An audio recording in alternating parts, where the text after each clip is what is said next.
e vamos começar com um vídeo bacana da Galãs Feios, detonando o Flávio Bolsonaro. Vamos lá, queridos.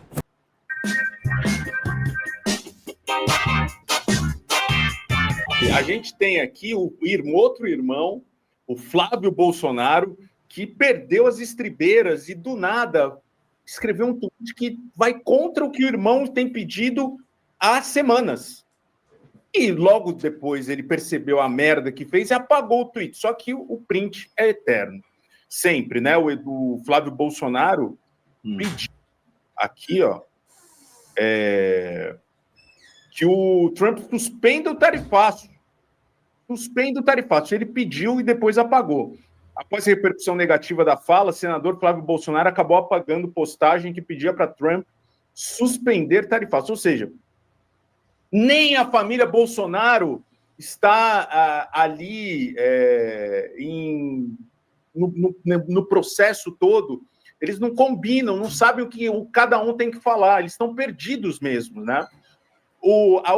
Horas após a operação da Polícia Federal contra Jair Bolsonaro, o senador Flávio Bolsonaro, filho do ex-presidente, defendeu nesta sexta-feira que o presidente dos Estados Unidos, Donald Trump, suspenda o tarifaço ao Brasil. Pelas redes sociais, Flávio disse que o justo seria Trump suspender a taxa de 50% sobre importações brasileiras e, no lugar disso, aplicar sanções individuais em quem persegue cidades e empresas bem-vindo. Americanas. Aqui, ó. O justo seria Donald Trump suspender a taxa de 50% sobre importações brasileiras e meter sanção individual em quem persegue cidadãos e empresas americanas, viola liberdades, usa o cargo público para violar direitos humanos e implodir a democracia de um país para satisfazer seu próprio ego. Após a repercussão negativa da mensagem, Flávio apagou a postagem. A coluna do senador explicou que achou melhor apagar, porque o tarifaço é algo que não está no nosso controle.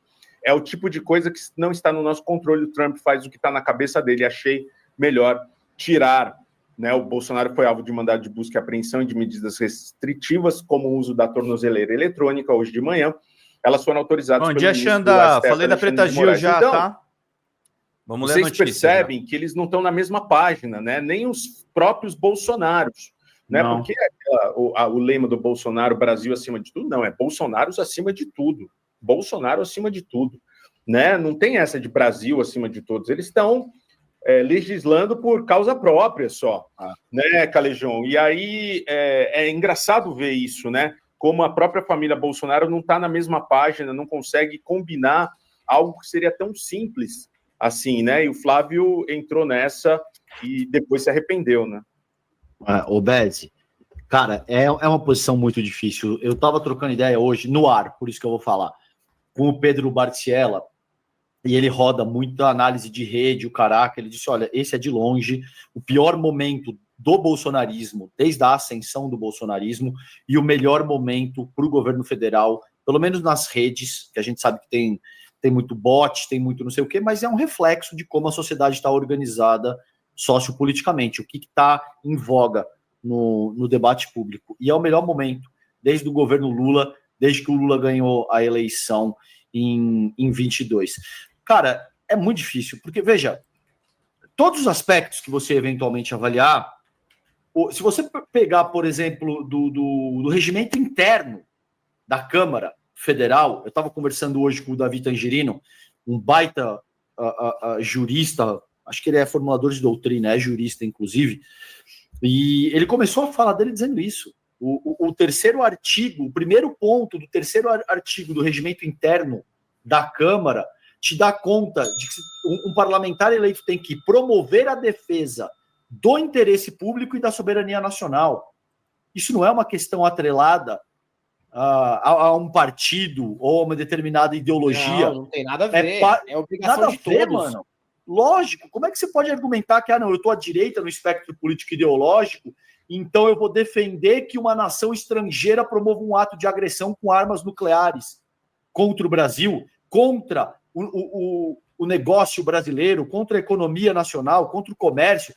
Cara, isso não faz o menor sentido. Até o Mourão falou, não, de fato, acho que tem uma injustiça sendo cometida contra o Jair Bolsonaro, mas que esses porra desses gringos não venham a meter o bedelho aqui, não. Isso aí, quem tem que resolver é a sociedade brasileira. Então, é uma posição muito frágil.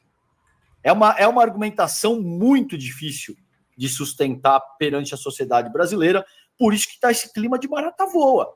O Flávio Bolsonaro foi, voltou. O Eduardo Bolsonaro, que parece totalmente fora da casinha, totalmente despirocado, é o cara que tá metendo marcha nisso, porque ele já viu que, assim, apostei alto demais, mano. Sabe, assim, vai fazer o que agora? Vai tirar o pé? Vai se fuder. Vai continuar dobrando a aposta? Vai se fuder também. Então já se produziu meio que um clima de perder ou perder pro Eduardo Bolsonaro, principalmente. Mas tem muita gente que tá fazendo cálculo de correção de rota. Tarcísio, vocês viram o que aconteceu com o cara. Puta pancada na orelha do cara. Flávio não sabe pra que lado vai. Tá foda. Calejão, mas você não acha que o Flávio e o Tarcísio têm muito mais a perder do que o próprio Eduardo? O Eduardo já rifou a própria candidatura para o ano que vem, o mandato, até a própria vida no Brasil.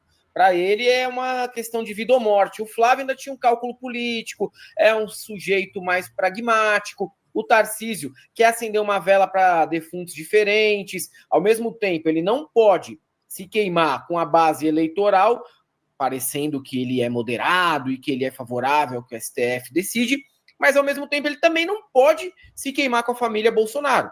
Né? Ele não pode se queimar com a família Bolsonaro, não pode se queimar com o empresariado, não pode se queimar com o eleitorado. Ele tem aí muita um grande gente dilema pela frente. Eu acho que o Eduardo já era, né? Não tem mais o que perder, ele já perdeu tudo. Os outros têm muito mais a perder do que ele.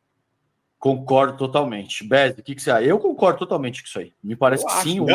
O Eduardo nunca foi nem um cara realmente competitivo ao pleito presidencial, como o Tarcísio vinha se demonstrando. Cara, o Tarcísio tinha a Fiesp, os industriais, ele tinha o capital financeiro, ele tinha boa parte da mídia hegemônica corporativa. O agro do interior. Cara, o agro, todo mundo as coisas se alinhando para a candidatura dele. Só que aí ele vem e enfia a porra do boné do Trump na cabeça, num momento em que ele deveria ter sido muito mais comedido. Ele devia ter tido uma outra leitura da situação política atual e dizer, não, é óbvio, eu sou governador do maior estado do país, é óbvio que eu vou defender os trabalhos, as empresas, os empregos. E não, esse cara sai. Mas eu concordo contigo que também é uma posição bem difícil de se navegar, viu, velho? É complicado, é um pé em cada barco. Você não quer se mostrar radical demais para o empresariado,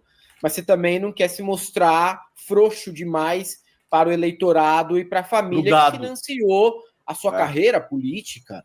E tem uma outra coisa, né? Ele está ali representado pelos Republicanos, que é um partido de igreja, é um partido ligado à Igreja Universal, à TV Record. Você também tem que representar ali dentro. E hoje a gente sabe que os evangélicos, boa parte deles, está radicalizado. Então você não pode baixar a guarda para Alexandre de Moraes. Deve-se falar mais de Alexandre de Moraes em igreja evangélica, em algumas, do que sobre Jesus Cristo hoje em dia. Então ele estava ali numa situação realmente difícil, mas perdeu bastante apoio nessas. Não sei se rifa o futuro da carreira política dele, mas perde uma atração boa do que vinha acontecendo dentro da carreira dele, que era uma carreira que estava numa guinada ininterrupta. Estava subindo desde que foi eleito, não parava.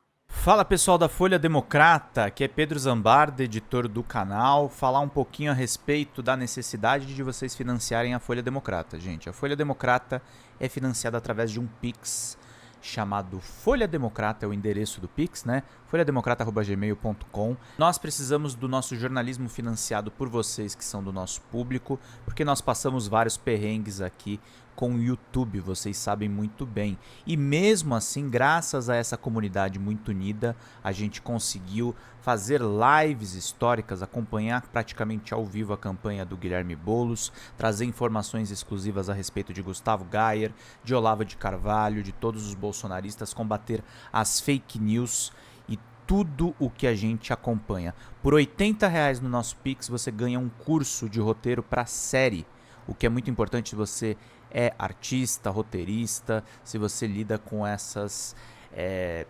com essas práticas da economia criativa. Outra forma de você colaborar também é se tornando membro aqui do nosso canal. Isso é muito importante para você fazer as suas atividades por aqui, porque você tem acesso a vídeos exclusivos e nós temos um curso de jornalismo básico para você poder acompanhar a partir de R$5, que é ministrado por mim. A gente tem aí quase uma dezena de aulas e muito conteúdo para você poder acompanhar. Meus caros, minhas caras, financiem o jornalismo independente, financiem o jornalismo que se posiciona à esquerda, financiem o jornalismo na internet, que traz informações confiáveis, checadas, que cruza informações e que trata você, que é o nosso público, de uma maneira muito séria. Vida longa e próspera, gente. Cuidem dos seus. Até mais. Tchau, tchau.